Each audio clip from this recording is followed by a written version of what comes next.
dahon, damo o mga halaman. Pero kahit ganun sila, may mga pagkakataon din na sila ay nagiging violente at agresibo.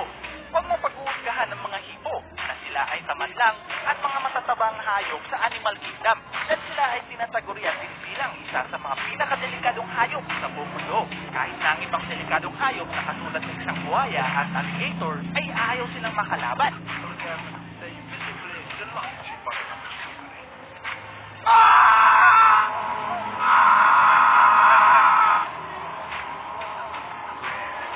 Pumapatay lang sila ng ibang hayop para sa depensa lamang. Ang kanilang laki at ang kanilang malalaking ngipin ay ginagawa silang napakalupit sa kalaban. Maaari silang bumaba ng 5 feet at bumibigat 4,500 kg. Napaka-agresibo ng mga hayop na to at territorial din sila. Inaatake nila ang kahit ano pang lumalapit sa kanilang mga ilong. Kabilang na ang mga maliliit na bangka. Kung nasa lupa naman sila, kaagad naman ito bumabalik sa tubig pag may nag-detect na delikado sa kanila. O kaya kagatin ang sino man ang umaharang sa daanan nila, kabilang ng tao. Number 9, leopard. Karamihan sa mga hayop kapag nasasaktan at nasusugatan na, tumatakbo na ito palayo at naghahanap ng pagtatagutan. Well, hindi ito katulad ng mga leopard. Dahil kapag nai-injure ng mga delikadong hayop ito, mas nagiging agresibo pa sila. Grabe no? Pero di lang yun. Dahil isa din itong napakalakas na hayop. Kung nakapanood ka man ng Discovery Channel o ang City Bird sa GMA, alam mo na siguro na mahilig silang magtago sa mga damuhan para mag-ambush ng kanilang prey. Ang mga leopards ay isang miyembro ng Big Cat family at kilala din ito sa pagkakaroon nito ng malalakas na katawan, mahusay na pag-aakyat sa mga puno at may spotted na camouflage. Sa katunayan, ang mga leopards ay mas delikado pa kaysa sa mga lion.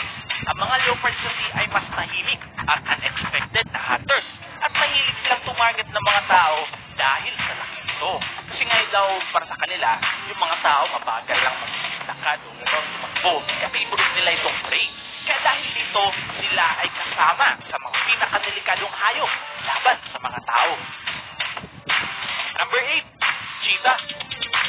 Ang cheetah ay ang pinakamabilis na hayop sa Big Cat family at kadalasan nakikita sila sa Africa at Middle East. Gamit ang kanilang stealth at power, kaya nilang mag-stalk sa kanilang prey kahit malayo ito. Kapag nahuling nila ang kanilang prey, kaagad nila itong tinatago sa itaas ng puno para ilayo sa mga ibang hayop. Kaya nilang umabot ng top speed ng 113 kilometers per hour sa loob ng ilang segundo. Meron din silang napakatalas na paningin tuwing sa araw at kayang makaspat ng prey sa layo ng 5 kilometers. Ang kakayahan ng cheetah na tumakbo ng mabilis ay dahil sa kanilang flexible spine na ginagawa ang kanilang mga paa na mas palayuin ng kada tadyak nito. Sa ibang salita, run like the wind. Kadalasan ang kinakain nila ay karne ng antelope, mga ibon, mga rabbit, porcupine o kaya mga ostrich.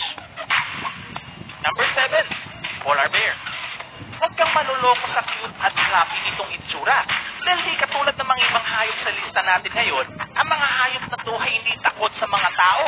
Katulad mo, wala silang mga natural na predators kaya kahit anong nakikita nila sa kanilang paligid, kabilang na din ng mga ibang polar bears ay kinakain nila. Kahit hindi man sila pumapatay ng tao, dahil lang naman ito dahil sa lugar na kanilang tirahan ay walang tao doon, sa North Pole at South Pole.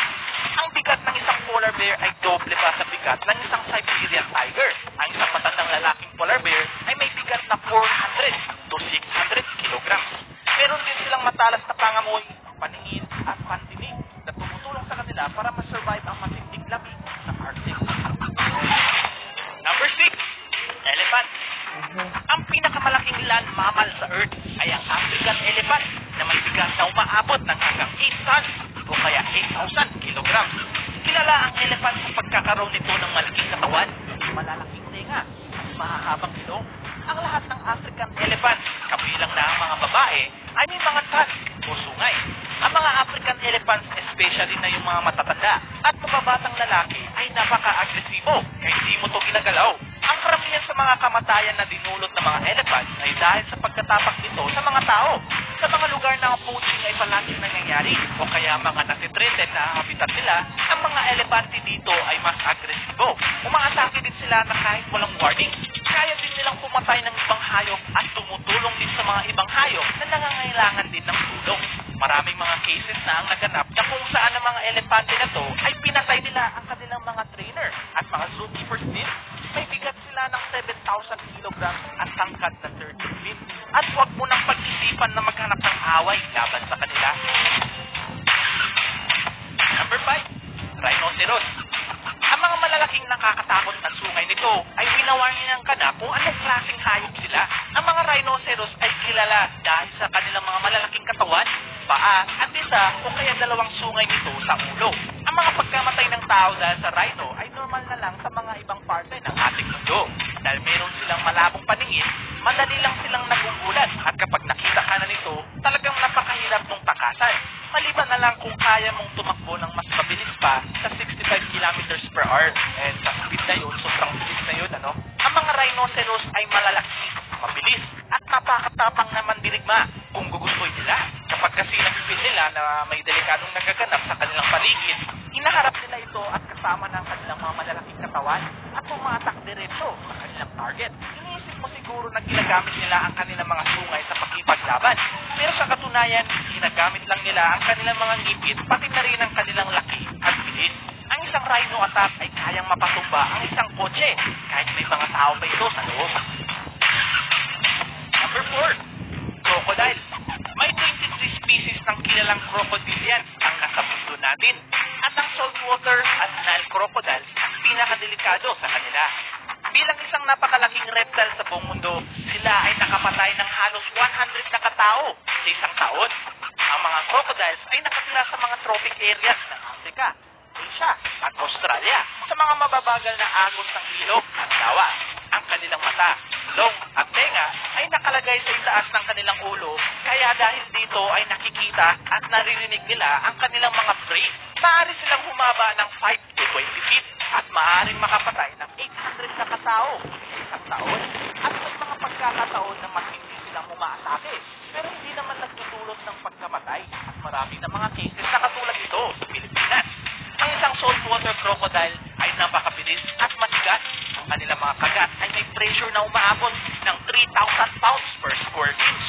Kilala din sila sa mga pangalan na saltfish, kung saan hinihilan nila ang kanilang mga biktima sa ilalim ng ilog at pinapaikot-ikot ito hanggang malunod bago ito pinapirasuin at kainin. Number 3, hyena. Ang hyena ay ang pinaka-common na malaking carnivore sa Africa. Bibigat sila ng umaabot ng 90 to 190 pounds at may katangian bilang matatakutin at tahimik. Pero pwede din silang maging matapang at delikado na umaatake ng mga ibang hayop at pati na rin ng tao. Di katulad ng mga ibang mga hayop, ang mga female spotted hyenas ay mas dominant kaysa sa mga lalaki at mas mabigat pa sila ng mga 3 pounds. Ang isang spotted hyena ay isang mahusay na hunter at isa din scavenger. Ang mga hyena ay bumubuo ng isang pack at nagdudulot ng mga pagkamatay ng tao kada taon. May mga malalaki silang mga katawan at napaka-agresibo din sila. Nagagod din ang kanilang mga kagat para sa scavenging para madali nilang wasakin ng mga buto at laman ng kanilang mga prey. Number 2, Cape Buffalo. Kilala din sila bilang African Buffalo dahil sila ay isang agresibong nilalang na nakitira sa grasslands ng Africa. Ang Cape Buffalo ay ang natatanging miyembro ng buffalo at cattle tribe na nakatira sa Africa. Kilala ang mga Cape Buffalo na nagsa-charge ng walang dahilan at napipili nitong mga biktima. Meron itong bigat na umaabot ng 900 kilograms at may kakayahang bumilis ng 65 kilometers per hour. Kaya sila ay isa sa mga pinakadelikadong hayop na may encounter. Ang mga hayop na to ay patuloy na nagcha-charge sa biktima nito kahit pinaparil na ito sa puso at wala din pinipilit target kahit na isang malaking truck. May mga pagkakataon na umaatake din sila ng mga ibang predators na katulad ng isang layon. Dahil hindi sila na-domesticate, kilala sila sa Africa bilang the Widowmaker o Black Death at responsable sila sa mga mas maraming pagkamatay ng tao laban sa mga ibang malalaking hayop sa kontinente ng Africa. Number 1, African Lion. Ang lion ay tinatagurian ang king of the jungle at deserve nila naman ito. Ang isang African lion ay may mga napakatulis na kuko, ipin at bilis na atakihin ang kanilang prey. Sila ay ang pinakamalaking African na carnivore na makikita doon. Kadalasan, ang mga babaeng layon ay ang nagsasagawa ng hunting at ang mga lalaki naman ay tamad at busy sa pag-protect ng kanilang mga pride. Ang kanilang hunting technique ay ang paggagawa ng mga groups kung saan ang isang grupo ay hahabulin ng kanilang biktima at isa naman ay maghihintay para ambushin ito. Ang technique na ito ay komplikado at dapat din sakto ang kanilang timing. Mahilig silang kumain ng mga malalaking alepante, hyena, rhino, at pati na rin ang mga maliit na daga. Ang mga napakadelikadong hayop nito ay umatake din ng mga tao sa mga farms, circus, zookeepers, at iba pa. Responsable din sila sa mga daan-daang pagkamatay ng tao kada taon.